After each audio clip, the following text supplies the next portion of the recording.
여러분 안녕하세요. 여러분을 뵈니 심장이 다시 뛰는 것 같습니다. 중국에서, 청도에서, 연태에서, 심양에서, 연길에서 여러 곳에서 여러분을 배웠던 첫인상은 정말 가슴 떨리는 경험이었어요. 어제도 우리 이병주 목사님 말씀하셨지만 정말 이른 아침부터 저녁까지 말씀을 전해도 한 분도 조는 사람이 없고 흐트러짐이 없이 얼마나 말씀에 갈급해 있는 그런 모습이었는지, 그때 여러분들 눈빛에서 레이저가 나왔습니다. 정말 눈빛이 반짝반짝했고 하나님의 말씀을 하나라도 더 듣고자 하는 간절한 심정으로 말씀을 듣던 정말 그런 베레아 사람들의 아름다운 모습을 보았던 그런 기억이 지금도 생생합니다.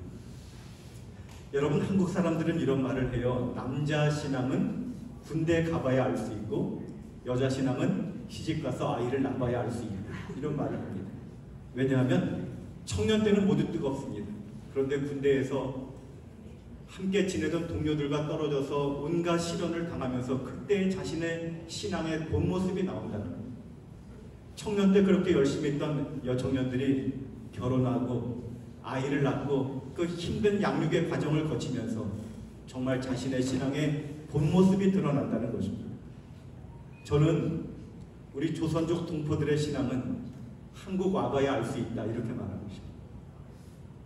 한국에 와서 참 안타깝게도 그때 만났던 그 반가운 얼굴들을 보는데 눈빛이 그전 같지 않아요. 신앙과 열심이 예전 같지 않은 것입니다. 여러분, 오늘 우리가 장막봉회로 이 안면도 바닷가에 다시 모이게 되었는데, 베드로가 한때 모두 주님을 버릴지언정 내가 목숨을 다하여 주님 따르겠습니다 라고 고백했던 그 베드로가 십자가 이후에 모든 것을 포기하고 다시 생업으로 돌아갔지. 다 포기하고 갈릴리 바닷가에서 고기를 잡고 있는데 거기서 예수님을 다시 만났어요. 그런데 예수님이 그에게 생선을 구워주시면서 물어보시죠. 내가 나를 사랑하느냐? 여러분, 예수님 사랑하십니까? 예수님은 베드로에게 내가 정말 나를 사랑하느냐 3번이나 물어보셨어요. 그러면서 내 양을 먹이라, 이렇게 말씀하셨어요. 다시 한번 사명을 주시는 예수님을 만나게 됩니다. 어쩌면 먹고 사는 일에 함몰되어서 내 뜨거웠던 열정을 잃어버리고 내 사명을 잃어버리고 살았을지 모르는 우리에게 주님께서 이 아침에 다시 한번 이 바닷가에서 물어보시지 않으실까요? 내가 너를 사랑하느냐? 여러분, 이 동산을 떠나기 전에 다시 한번 주님과의 그 뜨거웠던 열정을 다시 한번 회복하게 되시기를 바랍니다. 어쩌면 바쁜 삶 가운데 접어두고 살았을 나의 사명을 다시 한번 꺼내서 그 사명을 내 마음 가운데 가득 채우고 그렇게 돌아가게 되시기를 간절히 바라는 것입니다. 여러분, 이 아침에 제가 교과 공부 시간이지만 특별히 지금 우리 조선족 동포들에게 말씀을 좀 주십사 하고 부탁을 받아서 제가 여러분을 위하여 기도하면서 어떤 말씀을 좀 드리면 좋을까 생각하다가 오늘 말씀의 제목을 반석 위에 서 있는 교회, 이렇게 정하게 되었습니다. 반석 위에 서 있는 교회.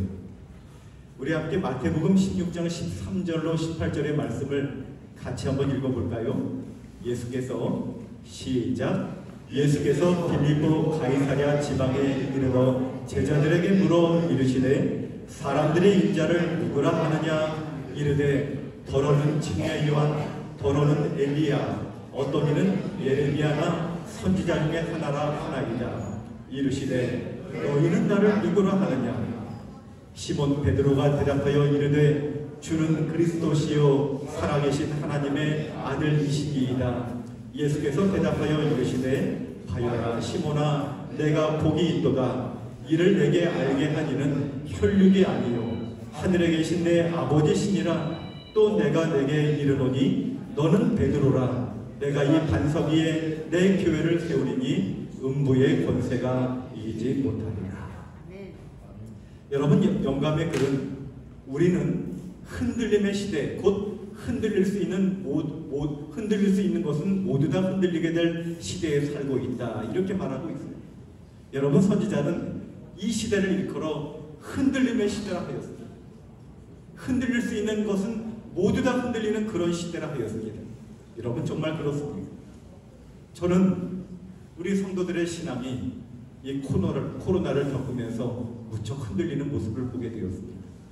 처음에 코로나로 인하여 집합 금지 명령이 떨어지고 교회 갈 수 없게 되었어요. 그때 성도들이 저에게 전화했어요. 목사님, 이 안식일에 교회 못 가니 정말 죽을 것 같습니다. 제 심장이 터질 것 같습니다.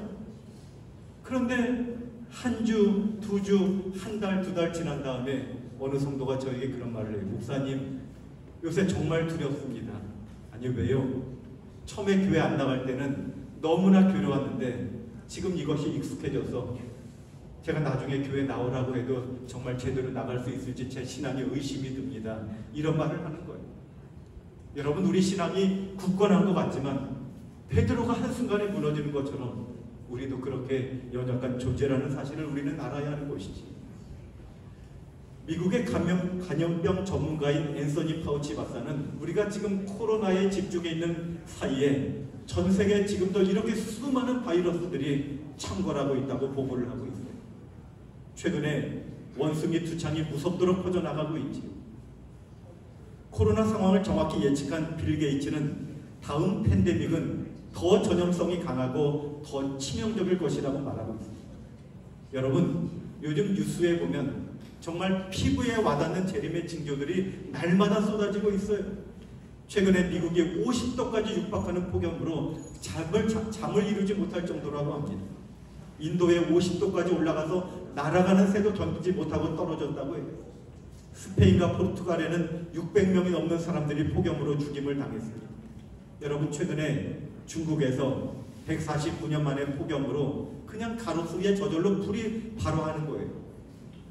또 100년 만에 대홍수를 겪었습니다.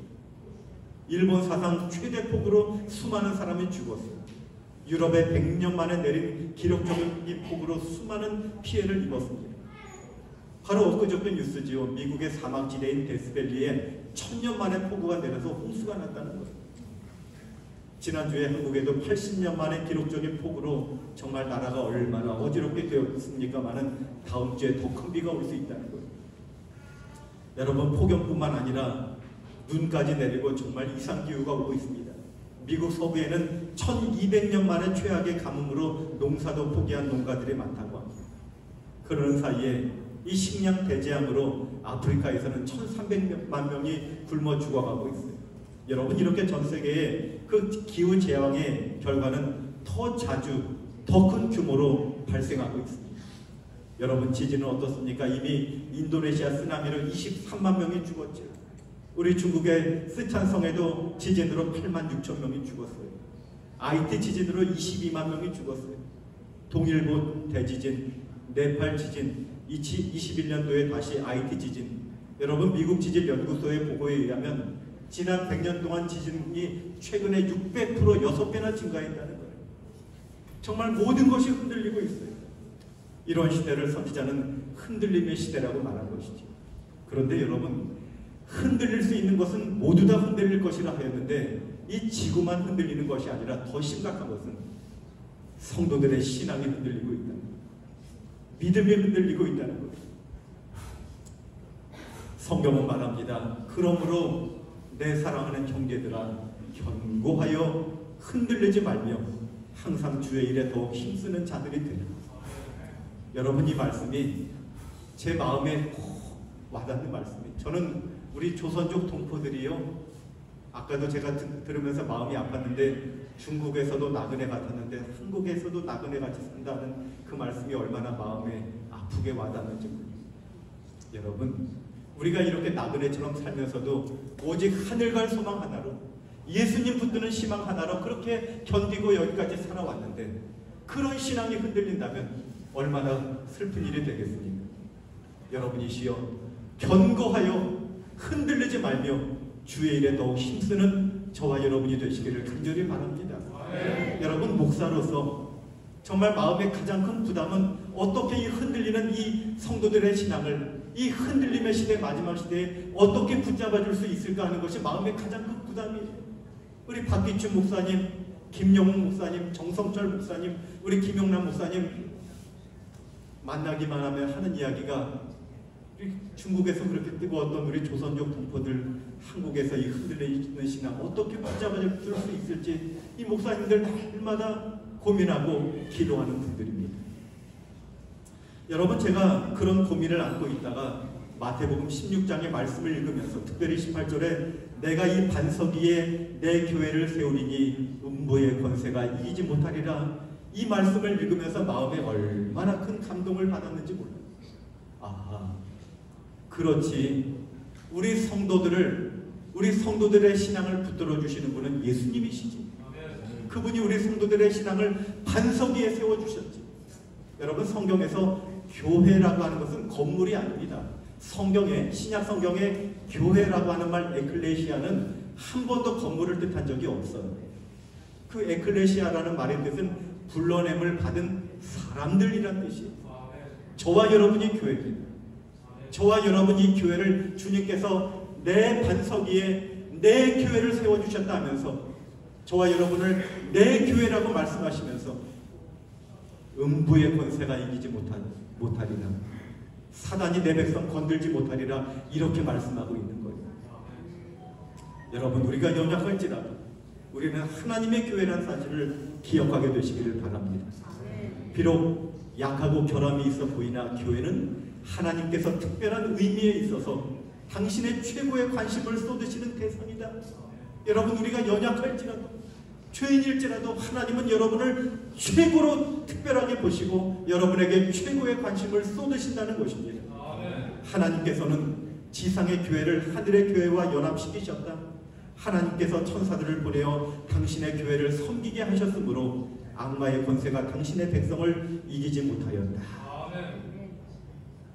여러분, 저는 이 마태복음 16장의 말씀을 묵상하면서, 그렇다면 하나님이 저와 여러분을 교회로서 당신의 반석 위에 세워주셨는데 우리가 이 흔들림의 시대에 어떻게 우리의 신앙의 주인 되신 주님 위에 서서 흔들리지 않는 신앙을 견지할 수 있을지 여러분에게 이 말씀을 통하여 해답을 얻고자 하는 것입니다. 여러분, 오늘 이 마태복음 16장의 말씀은 예수님이 지상봉사를 거의 마치시고 십자가의 죽음이 얼마 남지 않은 때에 제자들에게 주신 말씀입니다. 3년 반 동안 예수님을 따라다닌 제자들에게 예수님이 마지막 시험을 하시는데 그 시험 문제는 2개의 질문이었어요. 13절에 예수께서 빌립보 가이사랴 지방에 이르러 제자들에게 물어 이르시되 사람들이 인자를 누구라 하느냐? 여러분, 예수님의 첫 번째 질문은 사람들이 나를 누구라 하느냐 하는 일반적인 질문이었습니다. 그것은 제자들이 머리로도 대답할 수 있는 대답이었어요. 아, 예수님, 사람들이 더러는 침례 요한, 더러는 엘리야, 어떤 이는 예레미야나 선지자 중에 하나라 하더이다. 여러분, 이것은 그리 어려운 문제가 아니었어요. 그저 알고 있고 들은 내용을 대답하는 그런 내용이었어요. 여러분, 예수님이 회개하라, 천국이 가까웠느니라 하면서 그 당국자들에게도 거침없이 하시는 그 모습은 사람들에게 어쩌면 침례 요한이 되살아온 것이 아닌가 하는 그런 인상을 주기에 충분했을 것입니다. 예수님이 보리떡 5개와 물고기 2마리로 5,000명을 먹이신 사건을 보면서 그 옛날 엘리야가 먹을 것이 없던 시대에 사르밧 과부의 가족을 먹여 살리던 그 내용을, 그 이야기를 연상하면서 예수님이 어쩌면 엘리야가 다시 살아서 온 것은 아닌가 생각하는 사람도 있을 것입니다. 예수님이 예루살렘을 향하여 우는 모습을 보면서 그들은 어쩌면 눈물의 선지자 예레미야를 떠올렸을 것입니다. 여러분, 사람들은 그저 예수님을 과거에 어떤 사람들이 다시 살아오는 것 정도로 생각해요. 오늘날에도 이슬람교에서는 예수님을 선지자 중에 하나라고 그렇게 말을 합니다. 불교의 달라이 라마는 예수님을 여러 보살 중에 하나라고 말합니다. 세상 사람들은 그저 예수님을 세계 4대 성인 중에 한 명이라고 그렇게 말합니다. 정말 그럴까요? 여러분, 예수님이 2번째 질문을 하시지요. 15절에 이르시되 그러면 너희는 나를 누구라 하느냐? 여러분, 이것은 일반적인 질문이 아니었어요. 개인적인 질문이었습니다. 주관적인 질문이었어요. 그저 머리로 대답할 수 있는 것이 아니라 우리의 가슴으로 대답해야 하는 그런 질문이었어요. 그런데 그때 베드로가 대답하지요. 대답하여 이르되 주는 그리스도시요 살아계신 하나님의 아들이시니이다. 주는 그리스도시요 살아계신 하나님의 아들입니다. 이렇게 고백을 하는 거예요. 여러분, 그런데 이 말씀을 듣는데 갑자기 예수님의 얼굴이 환해지는 것입니다. 그러면서 말씀하시지요. 바요나 시모나 내가 복이 있도다. 이를 내게 알게 한 이는 혈육이 아니요 하늘에 계신 내 아버지시니라. 여러분, 바요나 시모나 할 때 바라는 말은 아들이란 뜻이에요. 다시 말하면 요나의 아들 시모나 이런 말이에요. 내가 복이 있도다. 그런데 여러분, 이 말씀을 신약 성경의 원어인 헬라로 읽으면 우리말에는 바요나 시모나 내가 복이 있다 이렇게 말하지만 헬라 원어에는 먼저 앞에 마카리오이라는 말을 써요. 복되다 요나의 아들 시모나. 다시 말하면 복되도다라는 말을 먼저 하는 것은 감탄사입니다. 예수님이 정말 감동을 받은 거예요. 여러분, 성경을 읽다 보면 그런 표현이 많아요. 우리가 팔복을 읽을 때도 심령이 가난한 자는 복이 있나니 이렇게 말하지만 여러분, 헬라어는 마카리오이를 먼저 해요. 복되도다 심령이 가난한 자요. 여러분, 이것은 정말 예수님의 감동을 담은 그런 표현이에요. 여러분, 예수님이 정말 감동을 받으신 거예요. 그러면서 예수님이 18절에 오늘 중심이 되는 말씀이죠. 또 내가 내게 이르노니 너는 베드로라. 내가 이 반석 위에 내 교회를 세우리니 음부의 권세가 이기지 못하리라. 여러분, 오늘 이 말씀을 여러분이 꼭 붙들고 가셔야 합니다. 내가 반석 위에 교회를 세우겠다 했는데 저와 하나님의 교회인 저와 여러분은 주님의 반석 위에 선 교회라는 것입니다. 이 흔들림의 시대에 이 말씀 붙들고 여러분이 흔들리지 않는 신앙을 하셔야 하는 것입니다. 여러분, 이 말씀을 마음에 꼭 담으셔야 합니다. 여러분, 이 말씀을 제가 여러분에게 설명드리기 전에 먼저 한 가지 짚고 넘어갈 것이 있어요. 여러분, 이 반석 위에 내 교회를 세우리니 하셨는데 이 반석이 누굴까요? 이 반석이 누구죠? 여러분, 이건 중요한 질문이에요. 이 반석이 누구냐에 따라서 부교와 신교가 나눠졌어요. 다시 말하면 카톨릭 교회와 개신교회가 나눠졌어요.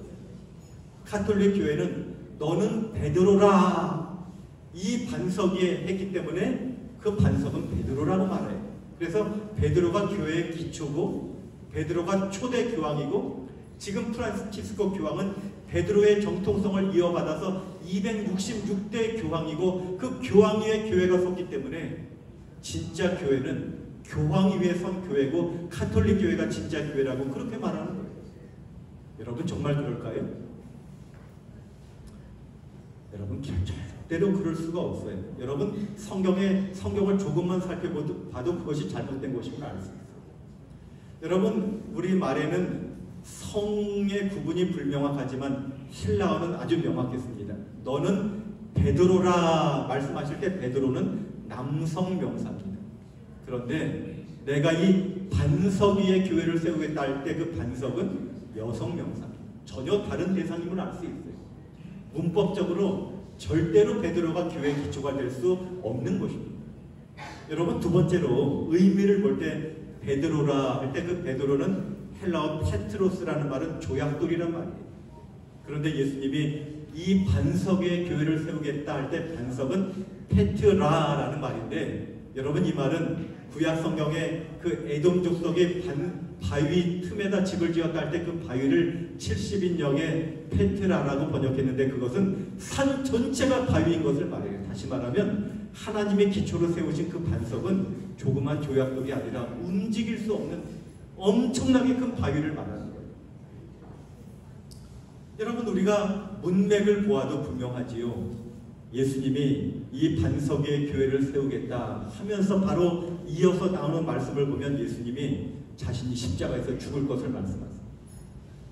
그런데 그때 베드로가 22절에 말하지요. 베드로가 예수를 붙들고 항변하여 이르되 주여 그리 마옵소서 이 일이 결코 주께 미치지 아니하리이다. 예수께서 돌이키시며 베드로에게 이르시되 사단아 내 뒤로 물러가라. 너는 나를 넘어지게 하는 자로다. 내가 하나님의 일을 생각하지 아니하고 도리어 사람의 일을 생각하는도다.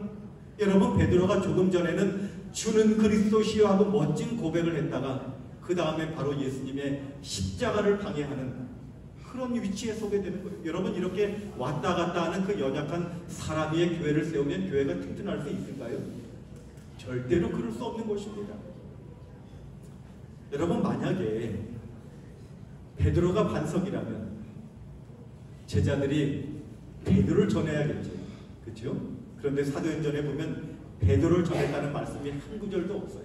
오히려 사도행전에 보면 9장 20절 즉시로 각 회당에서 예수가 하나님의 아들이심을 전파하니 11장 20절 그 중에 구브로와 구레네 몇 사람이 안디옥에 이르러 헬라인에게도 말하여 주 예수를 전파하니 사도행전 18장 5절 바울이 하나님의 말씀에 붙잡혀 유대인들에게 예수는 그리스도라 밝히 증언하니.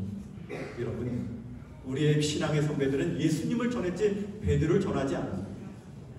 저는요, 이 반석이 베드로가 아니라 베드로가 고백한 주는 그리스도시요 살아계신 하나님의 아들입니다는 그 고백의 대상이 되시는 예수님께 세워졌음을 확신합니다.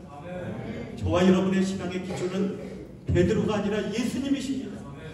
여러분, 성경은 분명히 말하지요. 고린도전서 10장 4절 그 반석은 누구시라고요? 그리스도시라. 여기 선지자도 이렇게 말합니다. 베드로라고 하는 말은 돌, 곧 구르는 돌을 뜻한다. 베드로는 교회의 터가 세워진 반석은 아니었다. 그가 저주하고 맹세하면서 주님을 부인하였을 때에 음부의 권세는 그를 이겼었다. 교회는 음부의 권세가 이길 수 없는 분이신 그리스도 위에 세워졌다. 여러분, 오늘 우리는 우리의 신앙의 기초는 베드로가 아니라 예수님이심을 확인했습니다. 그분은 반석이십니다. 그분은 흔들리지 않습니다. 우리의 신앙의 기초가 그분 위에 세워진다면 우리도 흔들리지 않을 것입니다. 여러분, 우리가 이 말씀을 다시 한번 생각하면서 그렇다면 이 흔들림의 시대에 우리가 어떻게 흔들리지 않는 신앙의 주인공들이 될 수 있을지 여러분에게 세 가지 포인트를 말씀드리고자 합니다. 첫 번째로, 우리의 신앙이 흔들리지 않기 위해서 우리의 신앙 고백이 분명해야겠다 하는 것입니다. 무엇이 분명해야 한다고요? 무엇이 분명해야 한다고요? 신앙 고백이 분명합니다. 왜냐하면 베드로가 주는 그리스도시요 살아계신 하나님의 아들입니다 하는 그 고백 위에 주님은 교회를 세우셨습니다. 다시 말하면 여러분의 신앙 고백이 여러분의 신앙의 질을 결정합니다. 여러분의 신앙 고백이 흐릿하면 여러분의 신앙도 흐릿할 것입니다. 여러분의 신앙 고백이 분명하면 여러분의 신앙도 분명할 것입니다. 여러분, 우리가 섬기는 예수님을 어떤 분으로 고백하는지는 참 중요해요. 마태복음 25장에 보면 여러분 달란트의 비유가 나오죠. 거기 5달란트 받은 사람, 2달란트 받은 종은요 정말 주인을 위하여 충성합니다. 왜 그럴까요? 그들은 정말로 주인을 사랑했어요. 주인이 이 큰 돈을 나에게 맡기셨구나. 주인의 그 신임에 대해서 감사했어요. 그래서 주인을 위하여 충성하는 거예요. 그런데 1달란트 받은 사람의 문제는 적게 받은 것이 문제가 아니에요. 1달란트 받았던 자는 와서 이르되 주인이여 당신은 굳은 사람이라 이렇게 말해요. 주인이여, 내가 아는 주인은 당신은 굳은 사람이에요. 마음이 딱딱한 사람이에요. 인정머리 없는 사람이에요. 벌 주는 사람이에요. 여러분, 오늘날 많은 교회들이 하나님을 무서워서 섬기는 교회들이 많아요. 왜 하나님 믿냐? 지옥 가면 안 된다는 거예요. 그래서 전도하는 방법이 예수 천당 불신 지옥이에요. 야, 너 예수 안 믿으면 지옥 불에서 아 뜨거 죽지도 않고 영원히 탄대. 여러분, 이거 얼마나 무서워요. 하나님이 그런 분인가요? 당신은 굳은 사람이라. 여러분, 이 종은요 주인에 대한 고백을 굳은 사람이라고 고백했어요. 그런 사람, 그런 종에게 기쁨이 있을까요? 충성이 있을까요? 섬김이 있을까요? 그저 이 종은요 욕먹지 않는 게 목표예요. 그래서 그냥 감춰뒀다가 그냥 주인에게 내리는 거예요. 여러분은 하나님을 어떤 분으로 고백하십니까? 오늘 베드로는 주는 그리스도시요 살아계신 하나님의 아들이다 이렇게 고백했죠. 여러분, 신앙 고백을 올바로 한 사람들은 그 신앙이 달라졌어요. 나사로의 동생 마르다는 주는 그리스도시요 세상에 오시는 하나님의 아들이신 줄 내가 믿나이다 이렇게 고백했지. 로마의 백부장은 이는 진실로 하나님의 아들이었도다 고백했지. 비록 한때는 의심했지만 예수님을 진정으로 깨닫고 도마는 나의 주시며 나의 하나님이시니이다 이렇게 고백을 했어요. 여러분, 도마는 진정으로 주님을 그렇게 고백했고 그는 인도까지 가서 복음을 전하다가 죽기까지 충성하는 사람이 되었던 것입니다. 여러분은 주님을 어떻게 고백하시겠습니까? 저는 여러분에게 정말 진지하게 질문합니다. 여러분은 우리가 섬기는 하나님을 어떤 분으로 알고 섬기고 계십니까? 여러분, 베드로가 주는 그리스도시요 살아계신 하나님의 아들입니다 하는 이 말은요, 초대교회 모든 사람들의 신앙의 기초가 되었습니다. 그래서 로마의 핍박 가운데 이 말씀을 헬라어로 이수스 크리스토스 데오 휘오스 소테르, 주는 그리스도시요 살아계신 하나님의 아들입니다, 이 말의 첫 글자를 땄더니 익투스라는 말, 헬라어로 물고기라는 말이 나옵니다.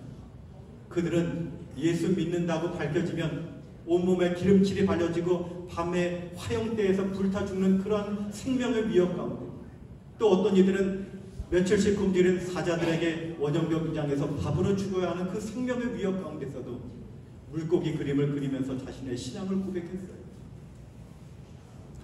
그들의 신앙 고백은 죽음 앞에서도 흔들리지 않고 견고하게 주님을 섬기는 그러한 신앙의 기초가 되었다는 것입니다.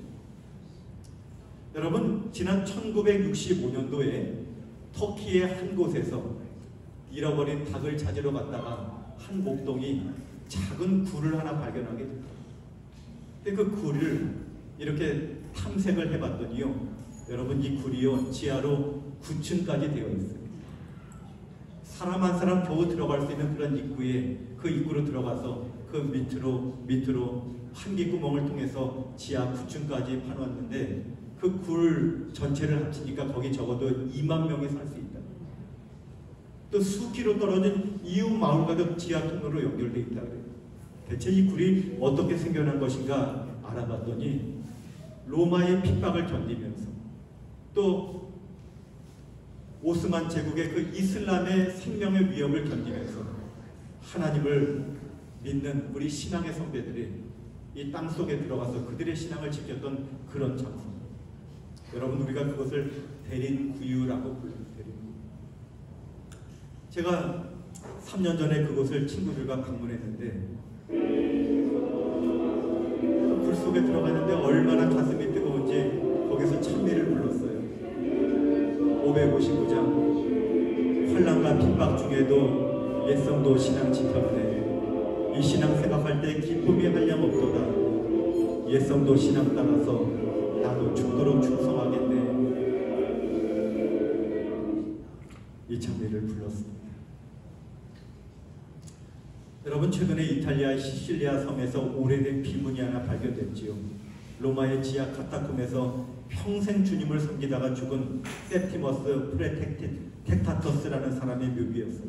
여러분, 이 사람이 예수님을 그리스도시요 살아계신 하나님의 아들로 고백했고 33년 6개월 동안 이 지하에서 한 번도 나오지 못하고 햇빛 한 번 보지 못하고 그 지하에서 신앙하면서 그렇게 죽어간 사람의 마지막 고백이었습니다. 그가 죽기 전에 한 말을 묘비에 적었는데, 하나님의 종 시실리아의 세프티머스 프레텍타터스, 가치 있는 삶을 살다 가다 하나님, 저는 당신을 이곳에서 섬긴 것을 후회하지 않습니다.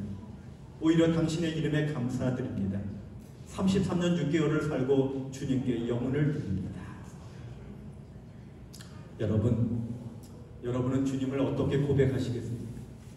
여러분의 신앙의 고백이 분명하면 여러분 그 고백 기초 위에 여러분의 신앙이 세워진다면 여러분은 흔들림의 시대에도 넉넉히 승리하게 될 줄로 믿습니다.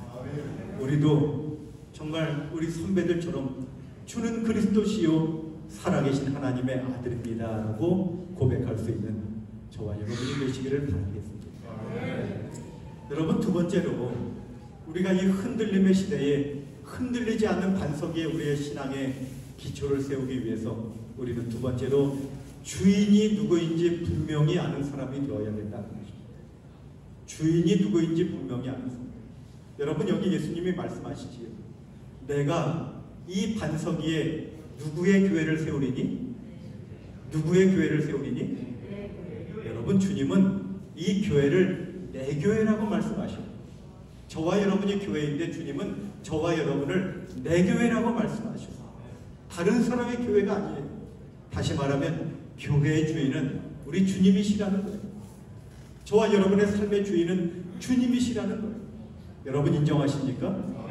여기 사도 바울은, 여기 사도행전은 말하지요. 여러분은 자기를 위하여 또는 온 양떼를 위하여 삼가라. 성령이 그들 가운데 여러분을 감독자로 삼고 하나님이 자기 피로 사신 교회를 보살피게 하셨느니라.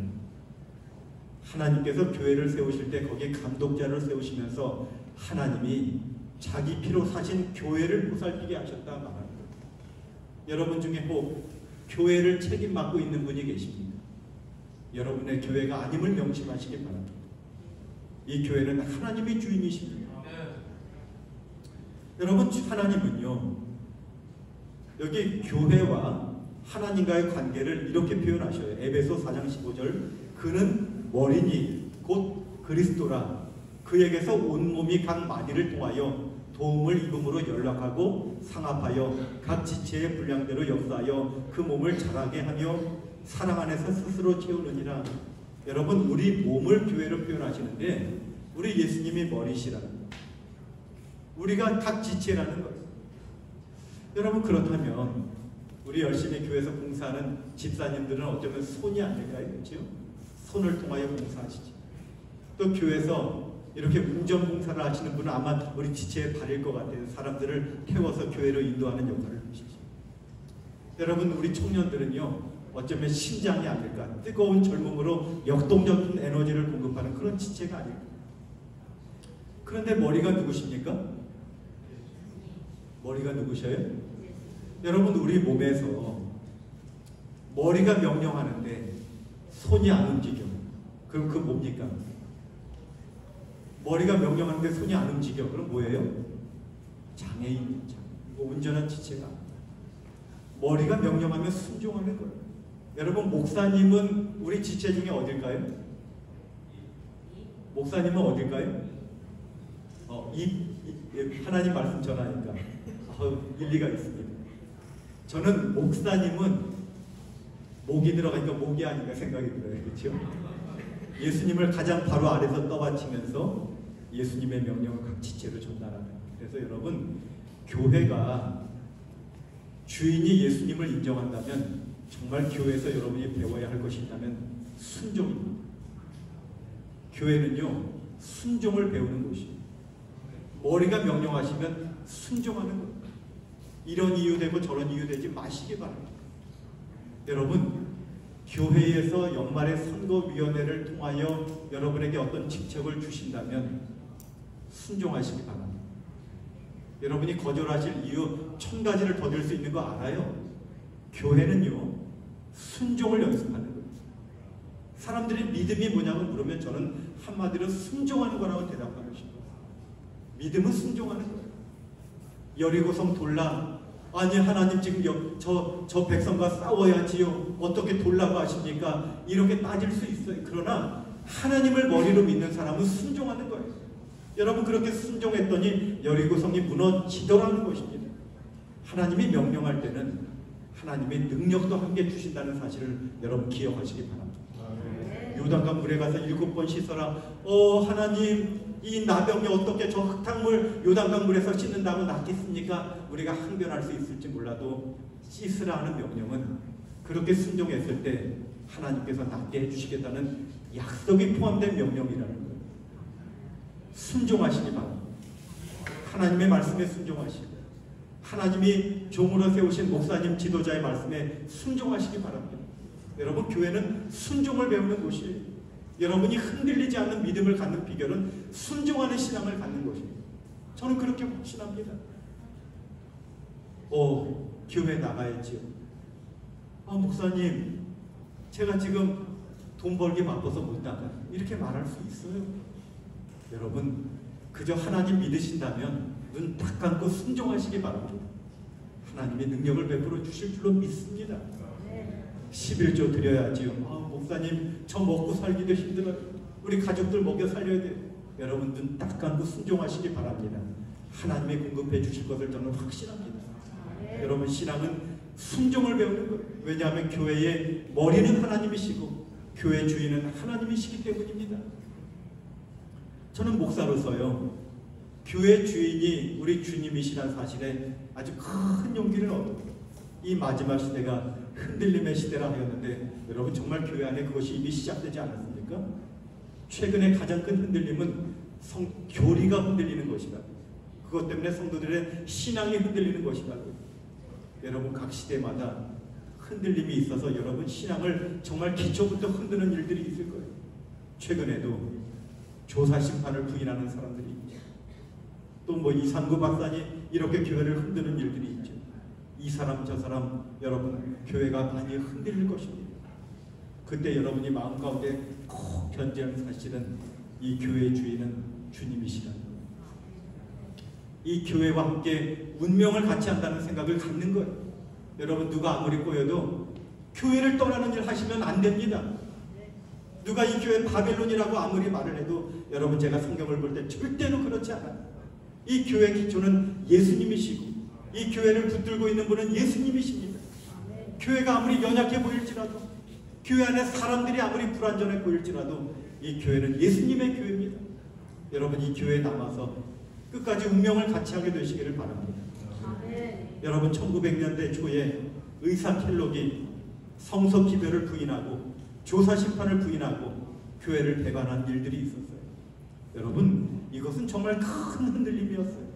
그 당시에 이 켈록이 운영하는 배틀그릭 병원은 직원이 4,000명이 넘었어요. 그런데 그 당시에 대총회로 조직된 교회, 그 대총회가요 직원이 10여 명도 안 되는 아주 연약한 조직이었어요. 그런데 이 의사가 교회를 배교한다는 것은 정말 교회가 풍전등화 가운데 있는 그런 일이었습니다. 여러분 제가 지난 6월에 처음으로 배틀그릭을 가봤는데 그때 이 한번 배틀그릭 병원이 불에 타고 다시 지은 그 건물을 가보았는데 지금은 시청으로 사용되고 있는데 얼마나 큰 병원인지 몰라요. 얼마나 그 당시에 위기가 컸을까. 그런데 그 당시에 하나님이 선지자를 통하여 하나의 계시를 주시는데 재림 성도들이 작은 배를 타고 항해를 하는데 그 배의 선장이 예수님이신 거예요. 거기에 재림 성도들이 타고 있는데 큰 빙산이 떠내려오는 거예요. 이 배가 빙산과 부딪힐 위기에 처해 있습니다. 빨리 피해야 하는데 오히려 주님은 피하라고 하지 않으십니다. 대처하라, 대처하라, 대처하라 말씀하십니다. 사람들이 마음의 각오를 단단히 합니다. 그리고 큰 소리를 내면서 이 작은 배가 큰 빙산과 부딪혔어요. 여러분 어떻게 됐을까요? 흔들렸고 빙산이 무너지고 이 배에 빙산이 쏟아지는 소리가 들렸습니다. 그런데 정신을 차리고 보니 이 빙산은 산산조각 났지만 하나님의 백성들이 탄 배는 굳건한 것입니다. 여러분 1900년대 초에 그렇게 교회 안에 큰 흔들림이 있었지만 지금 그 켈록은 다 그 흔적도 없이 사라졌지만 하나님의 교회는 여전히 굳건히 서서 세계 213개 나라의 복음을 전하는 그런 튼튼한 교회로 서 있는 것입니다. 여러분 이 교회의 주인은 우리 주님이십니다. 흔들리지 마시기 바랍니다. 선지자는 그 경험을 이야기하면서 그때의 경험을 알파 배교라고 표현하면서 마지막 시대에 오메가 배교가 있을 것이라고 말합니다. 그것은 교리적인 흔들림이라고 말씀하십니다. 여러분 흔들릴 수 있는 모든 것이 흔들리는 시대에 다시 한번 우리의 신앙의 근간을 흔드는 그런 일이 분명히 있을 것이라고 말씀하십니다. 여러분 그런 때에 우리 신앙의 주인은 예수님이시고 우리 교회의 기초는 예수님이시라는 사실을 확신하시고 여러분 흔들리지 마시고 이 교회 끝까지 남아서 사명 감당하시는 저와 여러분이 되시기를 간절히 바라겠습니다. 여러분 마지막으로 이 마지막 흔들림의 시대에 우리의 신앙이 흔들리지 않기 위해서 우리는 사명이 분명한 사람이 되어야 된다는 것입니다. 무엇이 분명해야 한다고요? 사명이 분명해요. 여러분 세 가지 말씀드렸는데 다 기억하시겠습니까? 첫 번째가 뭐였죠? 신앙 고백이 분명해야 한다는 거예요. 두 번째는요? 예? 주인이 분명한 교회. 예? 주인이 분명한 교회 분명합니다. 세 번째는요? 사명이 분명한 교회. 여기 주님이 내가 내게 이르노니 너는 베드로라. 내가 이 반석 위에 내 교회를 세우리니 음부의 권세가 이기지 못하리라 하였는데, 주님이 저와 여러분을 주님이라는 반석 위에 세워주신 이유가 뭘까요? 저와 여러분을 교회로 세워주신 목적이 무엇일까요? 여러분 여기 영감에는 분명히 말하지요. 교회는 사람을 구원하기 위해 하나님께서 세우신 기관이다. 교회는 봉사를 위하여 조직되었으므로 그 사명은 온 세상에 복음을 전하는 것이다. 하나님이 저와 여러분을 교회로 세워주신 목적은 저와 여러분을 통하여 세상에 복음을 전하기 위하여 세워주셨다는 거예요. 그러므로 우리는 사명이 분명한 사람입니다. 사명을 잊어서는 안 됩니다. 여러분이 이 한국에 있다 할지라도 사명을 잃어버려서는 안 됩니다. 여러분, 미국 그 100여 명이 넘는 상원 의원을 영적으로 지도하는 그 목사님이 베리 블랙 목사님, 우리 재림교회 목사님이죠. 그런데 그 베리 블랙 목사님 전에 상원 의원의 원목을 맡았던 분이 리차드 헬버슨 목사님이라는 분이 있어요. 이분이 쓴 글을 제가 읽었는데, 이분이 그 섬기던 교회가 워싱턴 DC, 미국의 워싱턴 주도 있지만 동부에 그 워싱턴 DC라는 도시가 있죠. 그 도시 안에 본인이 섬기던 교회가 있었어요. 한 번은 이 목사님이요, 비행기를 타고 해외 출장을 갔다가 비행기로 돌아오면서 이제 그 워싱턴 그 공항에 내리기 전에 그 창밖으로 이렇게 워싱턴 시내를 내려다보게 된 거예요. 그런데 내 교회가 어디 있나 이렇게 찾아보게 된 거예요. 그런데 보는데 저기 백악관이 보여요. 또 저쪽에 조지타운 대학이 보여요. 또 미국의 국방부 펜타곤이 보여요. 어린이 병원이 보여요. 근데 내 교회가 안 보이는 거예요. 내 교회 어디 있지? 이렇게 찾아보고 있는데 갑자기 성령께서 그의 마음 가운데 깨닫게 해주시는 거예요. 너 지금 무엇을 찾고 있니? 교회는 사람인데 너 건물 찾고 있니? 이렇게 말씀하시다. 아, 그렇지. 교회가 사람이지. 그러고 보니까 자기의 건물은 안 보이는데 백악관에서 근무하는 암흑의 장로님이 생각이 나더라고요. 조지타운 병원에서 근무하는 암흑의 집사님이 생각이 나더라고요. 펜타곤에서 근무하는 암흑의 집사님이 생각이 나더라고요. 여러분, 그러고 보니까 그 워싱턴 DC 전체가 다 내 교회로 보이더라고요. 여러분 한 명 한 명이 교회입니다. 여러분이 가는 곳이 교회입니다. 하나님은 여러분이 있는 곳에서 교회로서의 사명, 복음 전하는 사명 감당하기를 기대하십니다. 여러분, 한국에 우리 조선족이 지금 80만 명이 넘게 와 있어요. 전국에 있을까요? 전국에 있을까요? 여러분, 그렇다면 전국이 교회라고 할 수 있을까요? 여러분이 있는 곳에서 사명 감당하시고 빛을 전하는 그런 사명자로 사신다면 주님께서는 이 땅에 위대한 일을 행하실 것입니다. 여러분, 중국에도 위대한 일을 행하실 것입니다. 여러분이 교회입니다. 여러분, 따라하시기 바랍니다. 내가 교회다. 내가 희망이다. 그것이 하나님이 저와 여러분을 세워주신 목적인 것입니다. 끝으로 여러분에게 한 가지 이야기를 말씀드리고 오늘 말씀을 정리할까 합니다. 여러분, 존 스컬리라는 사람이 있었어요. 이 사람이 30살의 젊은 나이에 펩시콜라 회사의 부사장이 되었어요. 이 사람은 정말 이 마케팅을 얼마나 잘하는지 몰라요. 그래서 승승장구했고 37살에 펩시콜라의 사장이 됩니다. 대단한 일이죠. 세계적인 브랜드의 37살의 사장이 됐어요. 여러분, 이 펩시콜라의 최고 사장으로 있는데 어느 날 스티브 잡스가 찾아옵니다. 스티브 잡스가 누군지 아시죠? 애플의 창업자였어요. 그런데 그 당시에 애플이 그렇게 크게 성장하기 전이었는데 스티브 잡스가 찾아와서 당신을 우리 회사의 CEO, 최고 경영자로 영입하고 싶다는 거예요. 여러분, 이게 말이나 되는 이야기입니까? 그 당시에 펩시콜라가 훨씬 더 큰 회사였는데 그 회사의 사장을 자기 작은 회사의 CEO로 영입하고 싶다는 거예요. 참 웃을 일이죠.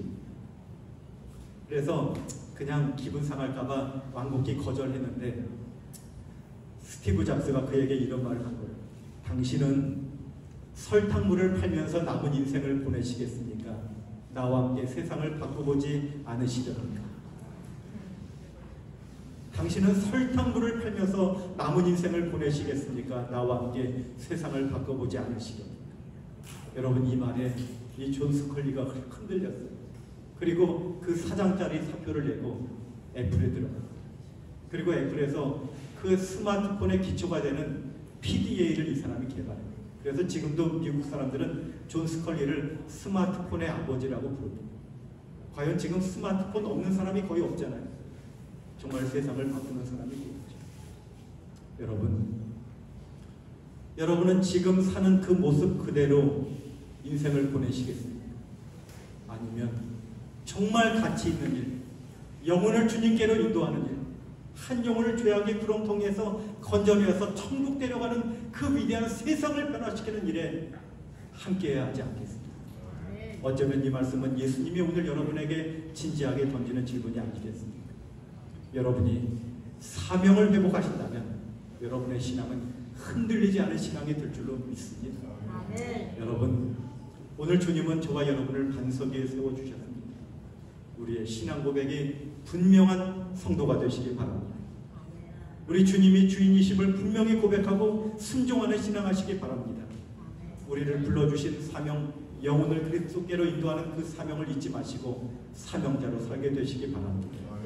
내가 이 반석 위에 내 교회를 세우리니 음부의 권세가 이기지 못하리라는 말씀이 저와 여러분에게 이루어져서 주님 오시는 그날에 흔들림 없는 승리자로 모두 서게 되시기를 간절히 바라겠습니다. 기도하시겠습니다. 하나님, 한 사람 한 사람 주님 피로 사신 이 생명같이 귀한 우리 동포들, 우리 귀한 영혼들을 하나님의 반석에 교회로 세워주셔서 감사합니다. 하나님, 그저 그렇게 하루하루 살다가 세상 보내고 흔들려 쓰러지는 그런 인생 살지 않도록 도와주시옵소서.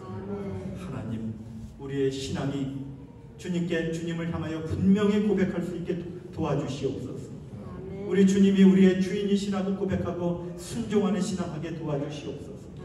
나를 교회로 세워주신 목적은 바로 세상을 구원하기 위한 사명자로 세워주셨음을 한시도 잊지 않도록 도와주시옵소서.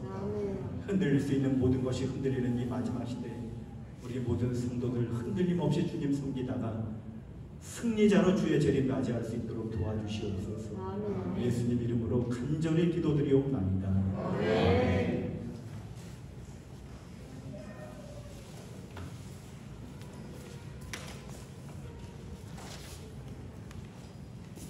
귀한 말씀 너무나도 감사합니다. 오늘 말씀 속에 마음에 꽂힌 맨 말씀이 있어요. 복되도다. 복되도다 우리들이요. 정말 복되다는 그 생각이 마음에 꽂혔고요. 그 다음에 하나는 우리가 예수님과 같이 세상을 바꾸는 우리가 됐으면 좋겠습니다.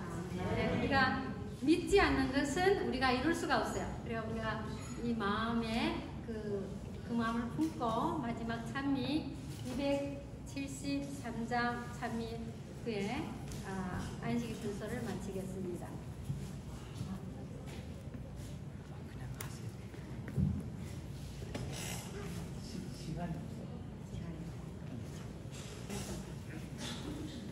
그냥 여기서 저희들이 안식일 학교를 마치시고 여러분들